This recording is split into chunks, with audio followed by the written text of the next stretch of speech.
Então, vamos lá, já estamos gravando, boa noite, então vamos lá. Nós estávamos falando de Roma, né, na última aula. Vou retornar aqui com a apresentação que nós estávamos fazendo e vamos discutindo esse tema aí.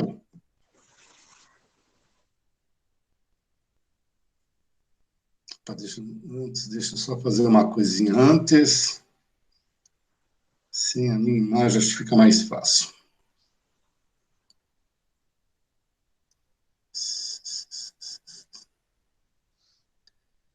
Depois dessa gravação, eu coloco também lá no grupo de vocês, tá?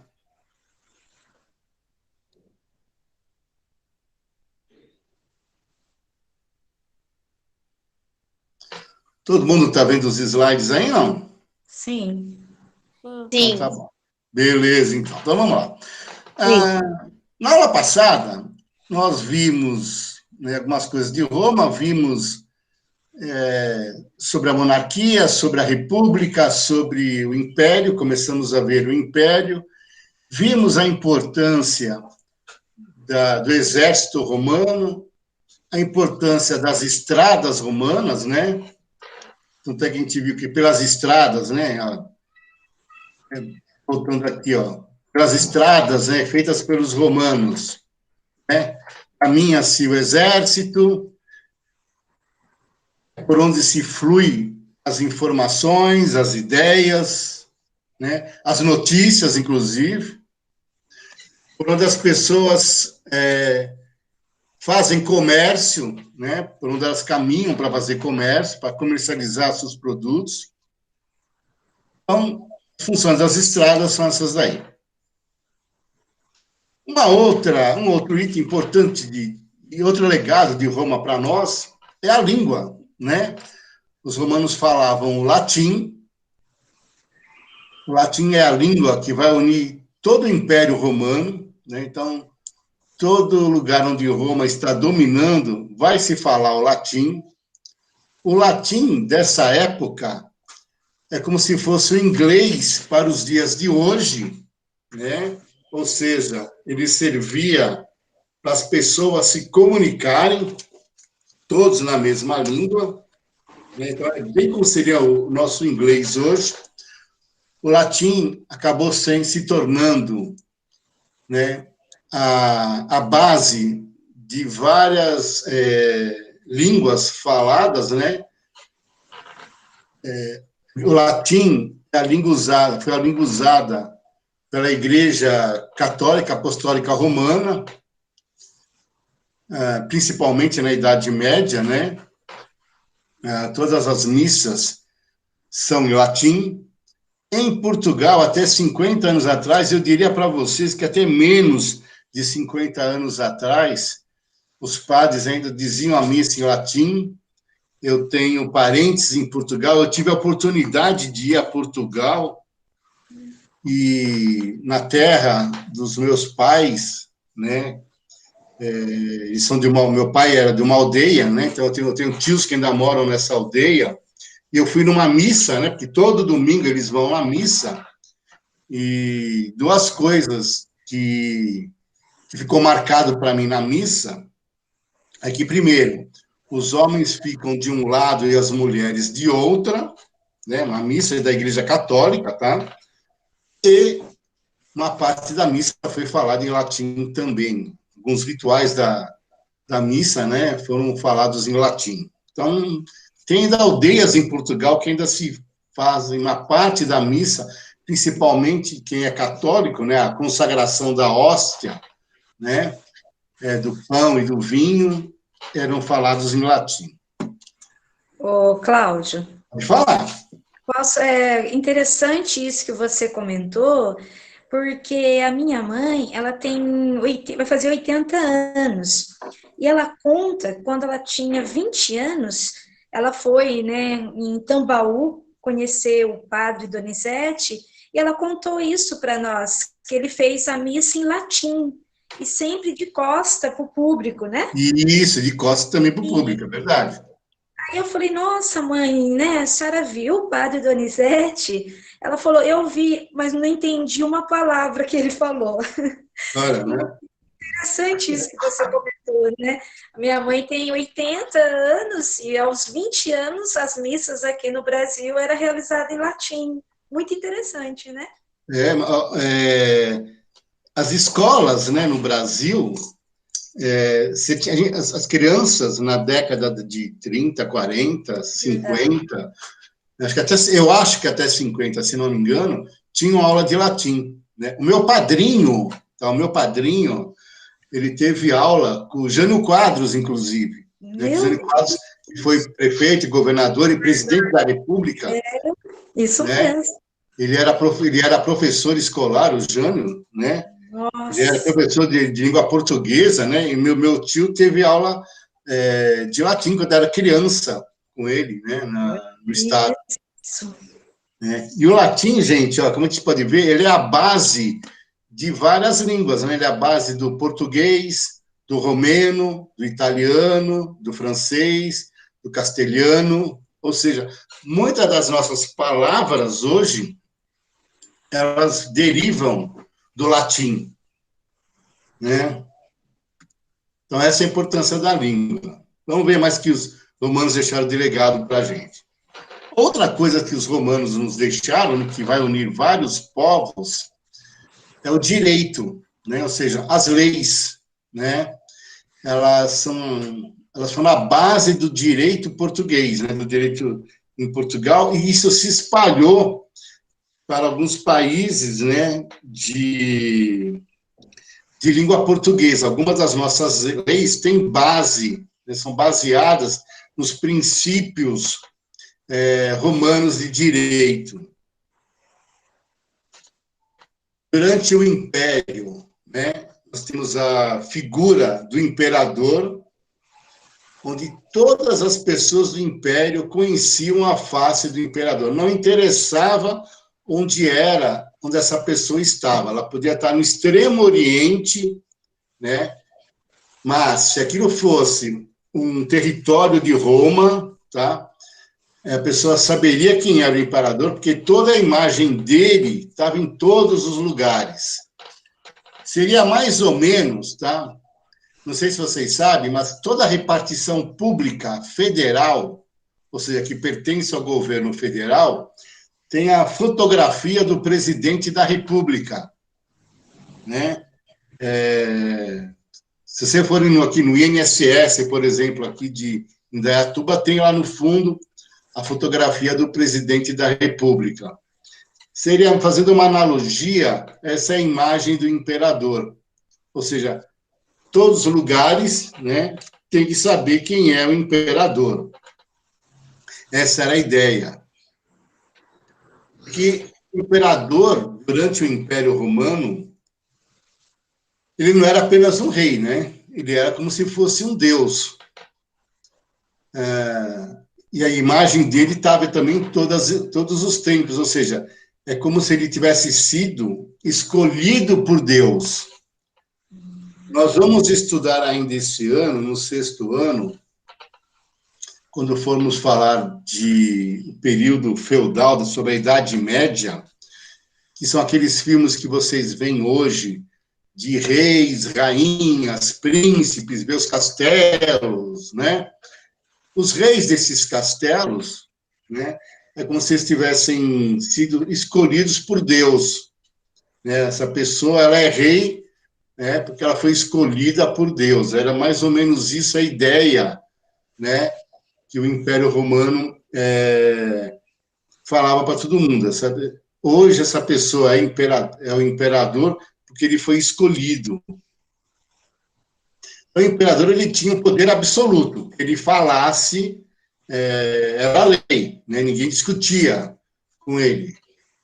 Então, ele tinha o poder religioso, porque ele era o chefe dos sacerdotes. Ele chefiava o exército, ou seja, ele tem um poder religioso, poder militar, ele controlava a administração pública e as finanças do império, tudo tinha que passar por ele. Ele era o chefe também dos magistrados, E o imperador controlava também o poder legislativo, ou seja, aquilo que o Senado romano, as leis que eram feitas no Senado, o imperador tinha o poder de vetar, de proibir essas leis. Então, a gente consegue enxergar o quê? Ó? O imperador ele é quase um deus, né? Porque ele chefia a religião, o exército, o dinheiro, a administração e o poder legislativo e até o judiciário. Então, ninguém vai contestar aquilo que o imperador falar. Então, está aqui, ó.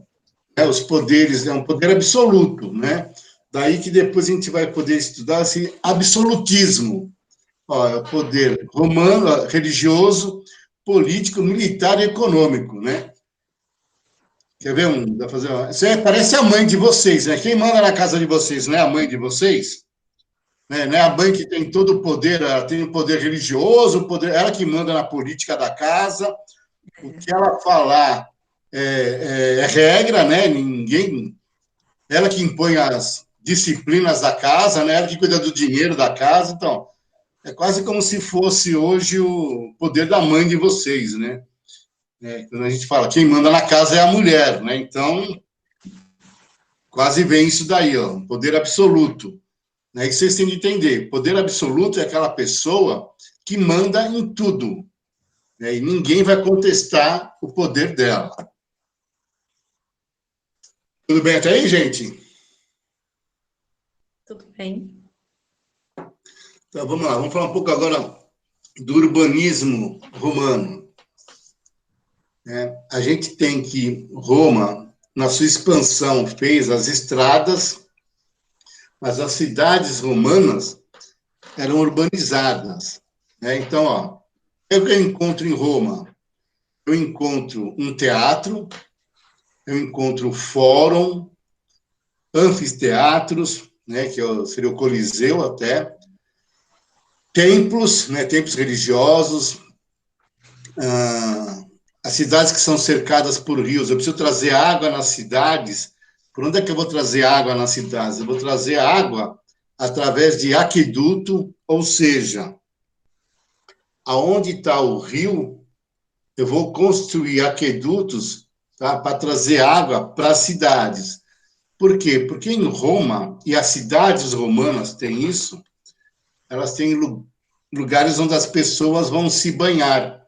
Tá? Isso fazia parte do cotidiano das pessoas, né? Elas irem tomar banho nas termas.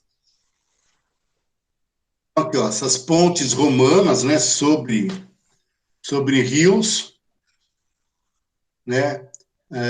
Chaves é uma cidade em Portugal, tá? Essa ponte existe até hoje. Ou seja, muitas das pontes pelas quais as pessoas passam na Europa foram feitas pelos romanos. Aqui eu tenho um aqueduto romano, ou seja, além das, por aqui é onde eu vou trazer água para as cidades. Isso é importantíssimo, né? É importantíssimo eu levar água para as cidades, senão ninguém consegue sobreviver sem água. Então, esses aquedutos, que é uma coisa marcante na engenharia romana, né? Esses aquedutos, e eu trago água de lugares, às vezes, bem distantes, né? Eu vou trazendo água para diversas cidades, né? Aqui eu tenho as termas romanas, ou seja, essa água que eu trago para o aqueduto, elas vão ser utilizadas nas termas, onde as pessoas vão se banhar, vão se refrescar. Aqui está outras termas romanas, né, que serviam para as pessoas à tarde, né, no final da tarde, irem se banhar, conversar. Muita política se discutia aí também, né? Vocês vão ver que na atividade que eu mandei para vocês, eu coloquei alguns vídeos, né, que mostram as pessoas nas termas, né, o que é que elas discutiam. Tá? Então, aqui, ó, é como se fosse, dizer assim, um clube, né, as termas, ó.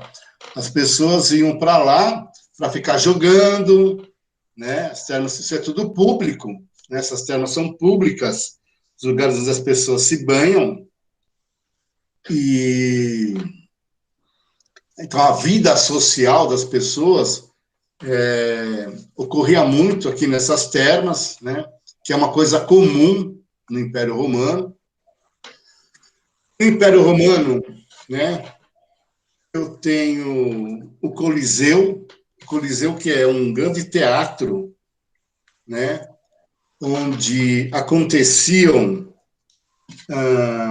entretenimentos para a população, porque uma forma do imperador dominar essa população, né, é eu dar divertimento para ela, então o divertimento vai ser no Coliseu, dar comida para essas pessoas também, ou seja, é a política do pão e circo, né, eu dou comida e dou diversão para essas pessoas.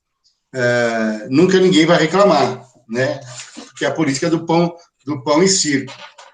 Qualquer Naquele, semelhança com o que vocês escutam falar hoje é mera coincidência, tá? naquele filme, né, Cláudio? É, Gladiador. o Gladiador, dos tigres, é bem retratado, até a questão do pão na hora que jogam para ele. Isso, exatamente isso, né? O Gladiador, eu até sugeri, quem ainda não viu, né? Consegue ver no YouTube, com certeza, né? O Gladiador, o imperador, né? O Cômodo, né? Esse imperador realmente existiu, tá? Não é mitologia, não. O imperador Cômodo, ele existiu, né? Roma teve vários imperadores, né, que meio malucos, né? Então, por exemplo, teve Calígula, né? O imperador Calígula, ele nomeou o cavalo dele como senador, né? Calígula fazia festas, orgias nos palácios, né? O imperador Nero, né? Nero mandou matar, inclusive, a mãe e a irmã, né? Nero que bota fogo em Roma e culpa os cristãos por isso, né? Então, Roma teve isso, teve uns imperadores que tiveram algumas atitudes, né? E todos eles nessa, vamos dizer assim, nessa tocada, né, do pão e circo, né? Vamos colocar o pessoal para se divertir, que o povo não vai ficar discutindo política. Outra construção romana são os arcos do triunfo, né? O que é esse arco do triunfo? Vários países da Europa têm. Sempre que Roma vencia uma guerra e o general que venceu a guerra, ele voltava para Roma, ele passava, né, por essa entrada, né, por essas entradas, onde estavam esses arcos, né, para mostrar o triunfo, né, que ele foi que ele triunfou numa guerra, né? Todos esses arcos vocês podem ver que eu tenho aqui, ó, vários desenhos, né, que contam de alguma batalha, né, de algum triunfo de Roma, com certeza, né? Então, para quem observar mais de perto esses arcos, né, vai ver que lá está sendo contada a história de como foi determinada a batalha. Todos eles, né? Isso aqui é o Arco do Triunfo de Adriano, se não me engano, lá de Roma. É uma ruína hoje. Mas, ó, todos eles aqui, ó, né, vão contando, né, a história de como é que foi determinada a guerra que Roma venceu. Aqui eu tenho os teatros, né, onde são... Isso vem desde o tempo dos gregos, né? Roma traz isso, né, dos gregos para Roma, ou seja, o teatro, né, as representações na sua vida social. Aqui é outra imagem de um anfiteatro, né? Vocês podem reparar e as pessoas ficam sentadas acima, né? Como se fosse mais ou menos um estádio de futebol, né? Ó. Eu fico sentado lá em cima vendo alguma coisa que acontece lá embaixo. Né? Os campos de futebol são assim hoje, né? Sempre foram assim, né? Você não assiste uma partida de futebol no mesmo nível que está o jogador. Você está sempre acima dele para você ver a coisa de cima. Esse tipo de construção desses estádios vem daqui, ó. Vamos falar um pouco da sociedade romana, né? Como é que era a divisão da sociedade. Porque nem todos tinham os mesmos benefícios. Então, eu tenho, no alto dessa pirâmide social, o imperador romano. Abaixo do imperador, nós temos a ordem senatorial, que é onde estão os senadores. A ordem equestre, né, que é onde está a cavalaria. A plebe, né, a plebe, que é o povão, que é o comerciante, né, é o artesão. Escravos que foram libertos, né? E outros escravos por guerra, né? Era comum, vocês veem muito isso em filmes, né? A aristocracia romana ter escravos. Vocês já viram um filme chamado Ben-Hur? Hein, pessoal? Já passou na televisão? Já viram esse filme? Não. Se puderem ver, ele passa na televisão, até na sessão da tarde, ele passa esse filme, e o Ben-Hur, ele mostra, né, uma boa parte da vida, né, dessas pessoas, né, desses romanos, né, e tanto a classe mais rica, como a classe mais pobre, como é que era o relacionamento, né, entre esse pessoal. Então, aqui, ó, a sociedade, né, romana, como a gente vê aqui, ó, tá? Ela é estratificada, né, e é hierarquizada, né? Ou seja, tem uma hierarquia, né, de quem manda mais e quem manda menos. Então, ó, a posição social era determinada pela origem familiar e pela fortuna dessa família, né? Nós temos em Roma muito o regime patriarcal, né, do chefe da família ser o pai. Ele é a pessoa mais importante da família, né? E havia mobilidade social conforme a pessoa se enriquecia ou se empobrecia, né? Então, se a pessoa se enriquecia, ela tinha mais dinheiro, ela consegue ter escravos, por exemplo. Se a pessoa se empobrecia, de repente ela vai cair para um grupo social onde ela pode ser até ela escravizada por dívida. Então, nós temos aqui, ó, Roma, a divisão social de Roma é dividida em homens livres e homens não livres, né? Então, os homens livres, que estão na ordem senatorial, então, é formada por senadores, grandes proprietários rurais, e eram os únicos que exerciam cargos públicos. Se você não tivesse dinheiro, não fosse uma pessoa influente, né, você não conseguia exercer um cargo político. As pessoas da ordem equestre, né, que exercem cargos políticos e administrativos, e também alguns ao comércio, né? A plebe é o camponês, né? A plebe urbana é o artesão, é o comerciante, é a pessoa, né, a classe média, vamos dizer assim, né? Então, também existiam alguns servos libertos, né? E os homens não livres, que eram os escravos, antigos prisioneiros de guerra, que desempenhavam todo tipo de tarefas, né? Porque o romano, ele nunca gostou de trabalhar, então ele precisava de alguém, o romano rico, tá? Ele não fazia nada, ele tinha que ter alguém que fazia as coisas para eles. E esses escravos, né, eles desempenhavam todo tipo de tarefa que vocês possam imaginar, tá? Mas em especial nos campos, né, na atividade rural, nas minas, as obras públicas, né, eram eles que construíam as estradas, os aquedutos, e os escravos de origem grega, né, eles eram valorizados como professores, né, como pedagogos.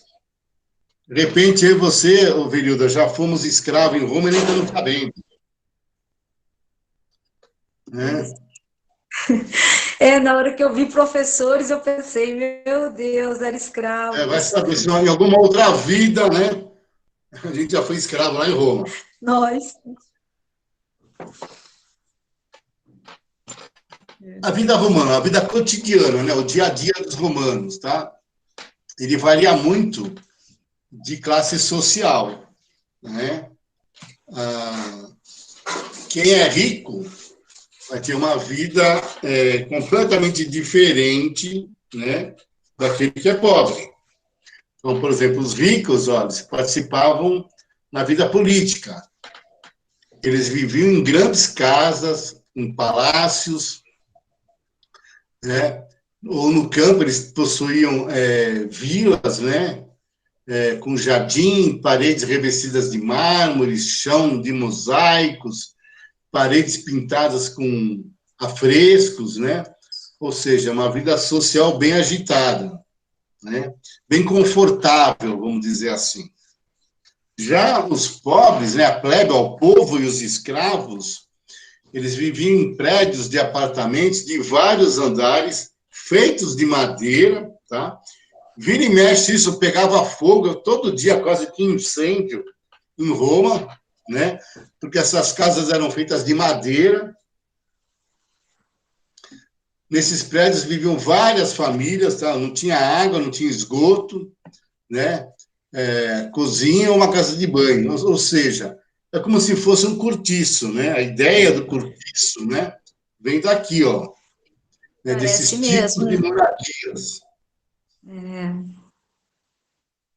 Parece né? os cortiços no Brasil, né? Isso, exatamente. Os cortiços no Brasil vem dessa ideia, né? De morar várias pessoas num, No em mesmo lugares lugar. pequenos, né? Muitas vezes insalubres, né? Sim. Tem até um livro do Álvares de Azevedo, se não me engano, chamado O Cortiço. Cortiço, tá? Quem quiser baixar esse livro, tem em PDF, tá? Ele Bom. mostra bem a relação da vida dentro do cortiço, como é que é a vida das pessoas dentro de um cortiço, né? O livro ele passa no Rio de Janeiro, no século XIX, né? 1800 e alguma coisa, né? É bem interessante a vida das pessoas, né? Porque tudo acontece aqui no cortiço, né? Que é onde as pessoas pobres vivem. Alimentação, ó. Alimentação dos ricos e dos pobres, ó. Os ricos se alimentavam com iguarias vindas de todas as partes do império: carne, peixe, vinho de várias qualidades. Faziam banquetes, né? Onde apresentavam dezenas de pratos, né? Aqueles filmes que vocês veem quando tem os romanos, tem aqueles banquetes, né? Romanos. É a população rica da cidade que faz esse tipo de, de festa, né? De congraçamento. Porque o pobre, ele vai ter uma refeição simples, né? Composta por pão, feijão, algum tipo de peixe ou de carne, uma fruta, né? Os desempregados, né? Recebiam cereais, azeite e vinho do imperador e de famílias ricas. Aqui que está, a gente pode ver onde começa o pão e circo, né? Ó, eu vou dar, se a pessoa não tem como conseguir o seu sustento, eu, imperador, vou dar comida para ela. Os ricos, eles assistiam os espetáculos, né, de teatro, do circo, onde tinham aquelas corridas puxadas, aquelas puxadas por cavalos, né? combates, né, dos gladiadores, né? O rico é que está sempre sentado, né, num lugar bem confortável, né, próximo ao imperador.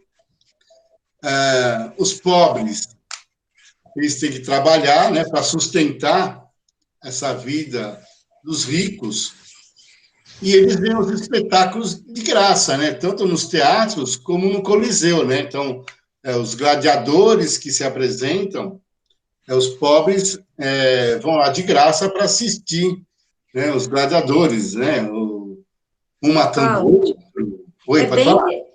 e é bem interessante, né, você historiador, quando a gente vê essa imagem aí, você lembra das festas hoje com camarote, né? Parece Isso, é a mesma coisa. isso, dá uma relação aí, né? Os ricos naqueles camarotes e nós, povão, né? É bem, dá para ligar, fazer uma ligação, né? Eu costumo dizer que a história, né, ela as coisas acontecem, né, vão se repetindo na história, né? Então, é isso que você está falando. Vamos pegar aqui a Faici, tá? Tá. Um camarote na Faici, a gente sabe que é muito caro, né? Sei lá, 600, 700, 800 reais, né? Não dá para todo mundo ir, né? Não.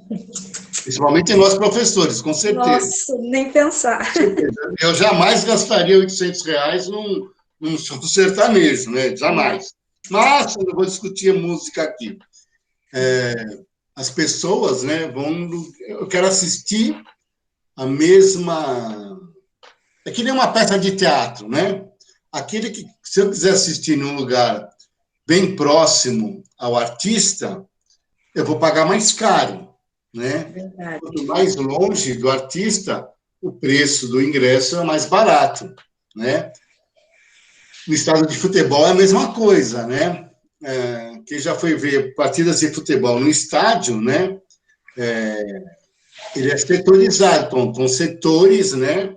Onde eu vou pagar, se eu estou mais próximo do campo de futebol, ou seja, onde a minha visão é melhor, eu vou pagar um determinado preço. Se eu estiver mais longe, eu vou pagar um preço menor. É assim que funciona, né? E isso vem daqui, tá? É uma analogia que a gente faz exatamente aqui, tá? Essa ideia, né, de quem é rico vai estar sempre nos melhores lugares, né? Qualquer filme que vocês veem, podem reparar nisso. Em qualquer época, né? Na época dos romanos, tem lá onde fica o imperador com toda a turma dele, né? E o povão está sempre ao redor, né? Aqueles filmes de reis e rainhas e príncipes, né? Onde você tem os dois cavaleiros, né? Um enfrentando o outro, né? Com aquelas armas, né? Em cima de cavalo que corre um contra o outro, né? Pode reparar, é a mesma situação, né?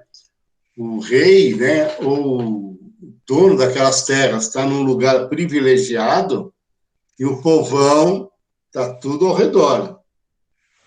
Verdade. Né? Ou seja, né, na vida cotidiana de Roma, né, eu tenho aqui, ó, as lutas dos gladiadores, né? Aqui eu tenho imagens, né, dos banquetes, né, romanos, né? Os ricos frequentavam as termas, né? Que era o centro que a gente viu até a imagem, o centro da vida social, o encontro, local de encontro e lazer, né? Essas possuíam várias piscinas com águas de diferentes temperaturas, também tinha isso, né? Salas para prática de exercício físico, de leitura, de massagens, né?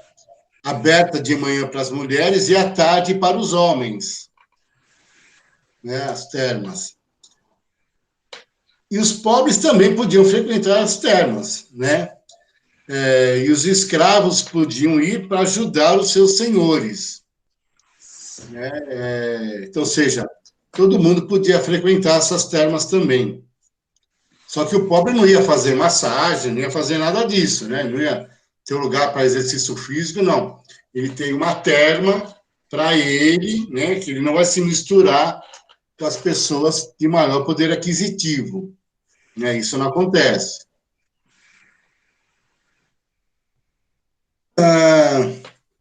Os casamentos em Roma, né, são arranjados, né? O pai determina com quem o filho vai casar, né? Sempre com moças mais novas, né, do que o noivo, né? Alguns casamentos até com noivas assim, com 10 anos mais nova que o noivo, né? A economia romana, tá? Aqui está o Império Romano, ou seja, ó, tudo que está em verde aí é onde o Império Romano se expandiu.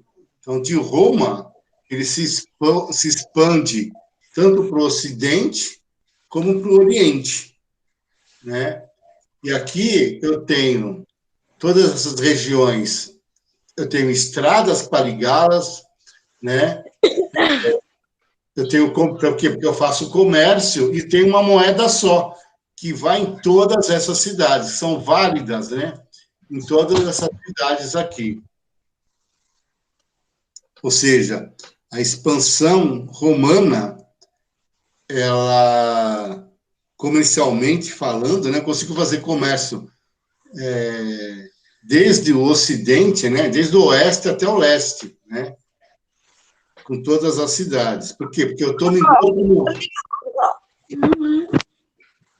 Oi?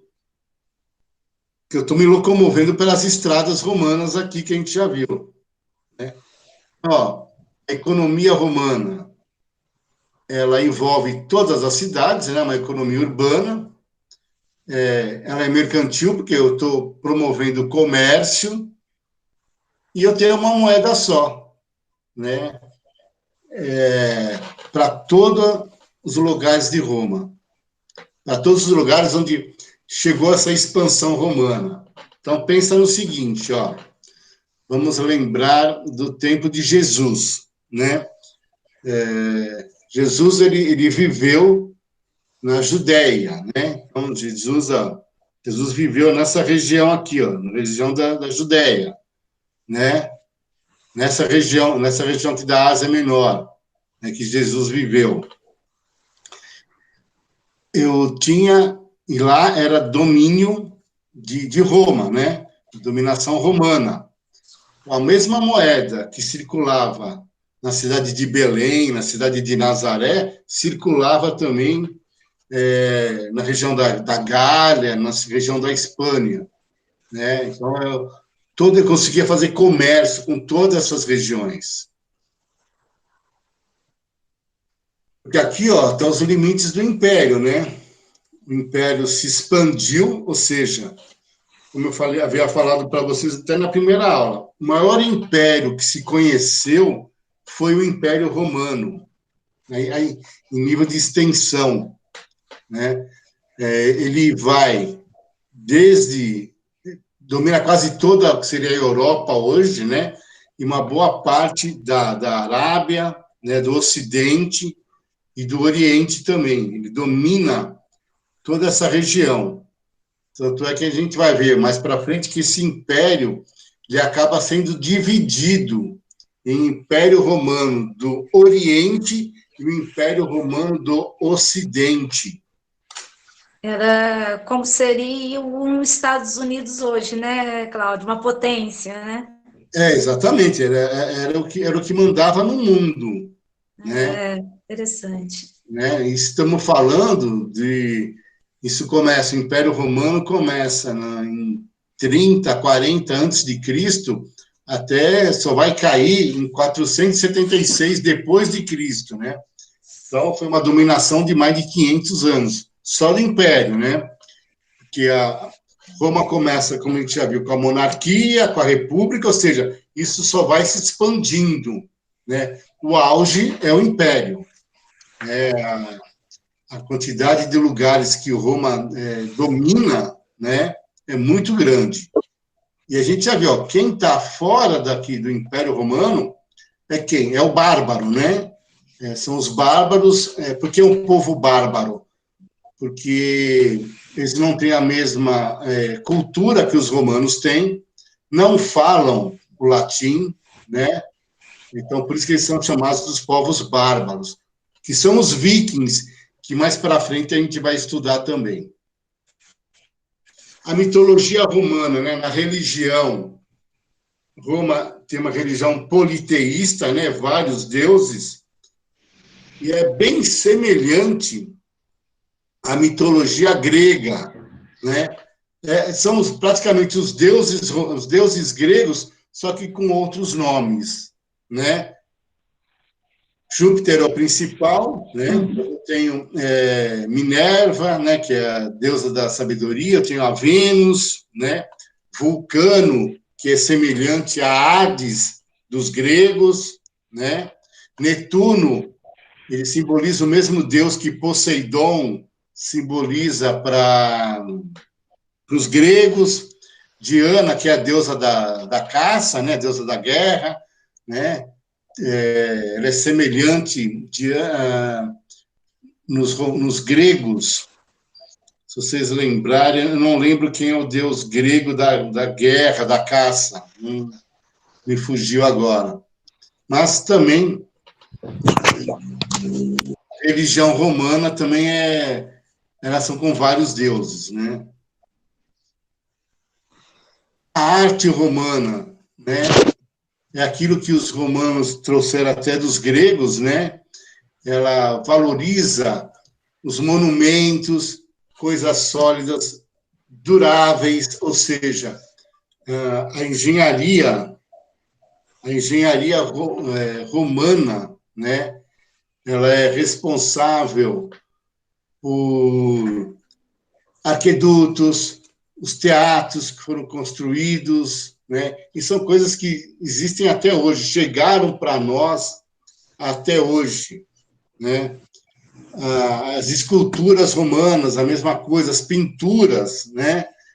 Feitas em madeira, em paredes, em tecidos, em vidro, né?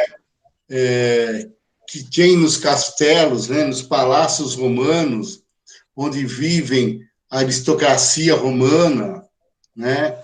São coisas que chegaram para nós até os dias de hoje, né? Para a gente finalizar, as heranças romanas, né? São os legados dos romanos que chegaram até hoje para o Ocidente.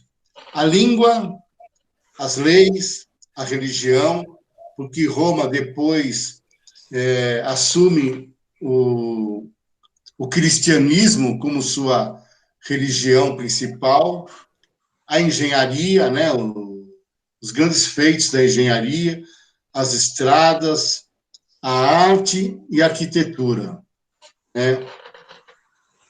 Tudo isso que chegou para nós, né? A língua, o latim deu origem ao português, né? Deixa eu voltar aqui.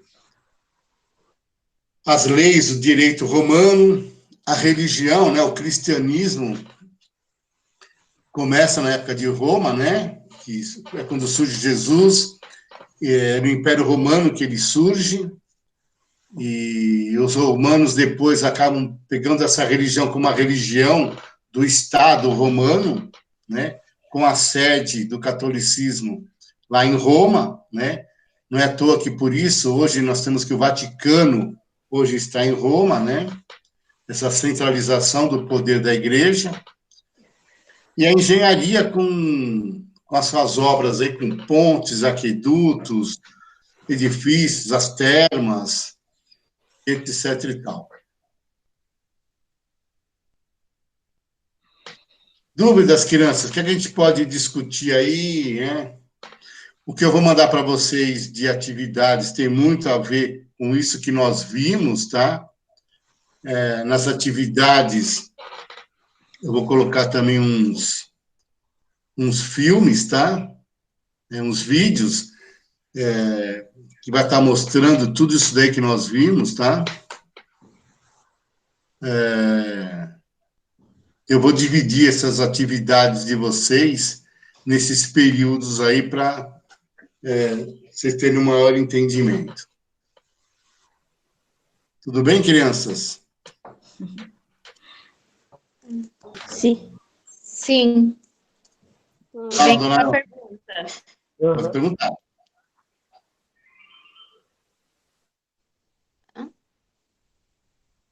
Pode falar, Ana. Não, eu disse que ninguém tem nenhuma pergunta, professor. Deixa eu parar de gravar aqui, então. Se torna uma aula bem mais proveitosa, né, Cláudio? Pelo menos a gente tenta, né? Nossa, parabéns, porque quando você estava falando aí de Roma, eu lembrei, teve uma professora da Escola Camilo, que ela foi para a Itália, né? E ela ficou, acho que 4 dias. E ela fez esse comentário que você falou. O pessoal da Europa em si, a Itália, eles dão muito valor nessas culturas de patrimônio, teatro, enquanto aqui no nosso país, eles estragam os nossos patrimônios, né? Destrói. Então, uma diferença de cultura começa aí, né? Na hora que você explicou uma diferença, uma estação ferroviária, aqui em Indaiatuba virou um museu, todo cuidadosa, mas alguns lugares lá em Minas estão abandonadas, né? Nossas ferrovias, nossas estações Então, ferroviárias. o que acontece é o seguinte, eu também tive a oportunidade já de viajar para fora, Perilda, sempre que eu viajo, eu e minha mulher que é professora de arte, né, então a gente visita muitos museus, a gente tem muito esse costume, né, de ver museus, qualquer exposição que tem em São Paulo, a gente vai ver, etc e tal. O que a gente reparou muito, que me chamou muita atenção em viagens que nós fizemos, é que em todos os museus que eu visitei na Europa, sempre você vai ver a família e as crianças dentro dos museus. Que Tá? diferença! Então, a criança já cresce, né? A criança francesa, né? Ela já cresce visitando o Museu do Louvre, por exemplo, né? Já vai aprendendo a história lá dentro do museu. Por exemplo, o que passou hoje no Centro de Mídias, né? Que falou do Código de Hammurabi, né? Aquela pedra do Código de Hammurabi está no Louvre, tá? Eu tive a oportunidade já de ir para lá, de ver isso daí, eu tenho foto disso. Quando eu vi isso daí, né, eu comecei a chorar, porque é algo de mais de 3.000 anos que está na sua frente. Né? É uma coisa assim que nunca imaginar na minha vida, né, ver isso ao vivo. É fantástico. Então, por quê? Por que tem essa conservação? Porque as crianças vão. Então, é uma sociedade onde as crianças crescem valorizando isso. Né? Em Portugal, a mesma coisa. Na Itália, a mesma coisa. Né? Você vai no Museu do Vaticano, né? É uma coisa assim muito limpa, né? Muito organizada, né?